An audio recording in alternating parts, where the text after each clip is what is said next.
Old Stuck-Up. The Fat Controller preferred steam engines on his railway, but he found diesels useful too, as they could pull either coaches or trucks.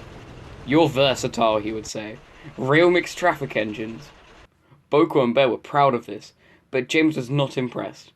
He liked these two diesels, but treated all others with deep suspicions. "Diesels don't use coal and water," he would say darkly. "How can you trust an engine who isn't normal in his habits?" Visiting diesels would sometimes boast about how special they were. Usually Boko and Bear had to spend the next day smoothing ruffled feelings. One day a particularly haughty diesel came from the other railway.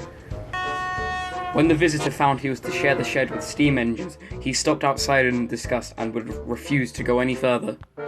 "Why on earth does your controller keep such out-of-date objects?" he growled rudely. "Dirty, smoky, slow things. Pih!" He shuddered delicately. "On our railway," the diesel continued, loftily, "steam engines are kept strictly in their place and not allowed out on the main line without special permission." Boko, who was showing the diesel around, lost his patience. "Stay outside then, if you're so proud about it," he said. "I'm going to join my friends."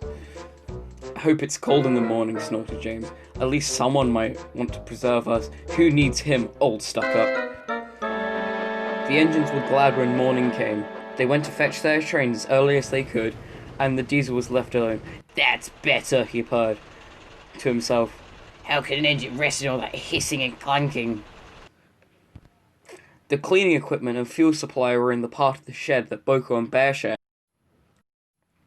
Old Stuckup was so full of self-importance that he'd forgotten that he would need refueling and cleaning before he went home. It was getting late when he remembered. "If I go in now while the shed is empty," he said to himself, "no one will know I've been." He scuttled forward quickly, too quickly. The rails where Boko and Bear had been were oily, and when he tried to stop, he couldn't. "Brake box and buffers, I'm slipping," he wailed, as his wheels locked and slithered. He shut his eyes, as with a despairing whoop of horror he crashed through the wall at the end of the shed. The diesel was not badly damaged, but a dreadful draft came through the hole in the wall. When the other engines came home, they'd heard the story from Douglas who'd cleaned up the mess. "Ho, ho, ho! Old Stuck-Up came unstuck, did he?" chortled Henry. "I say, Boko, what's the Fat Controller calls you?"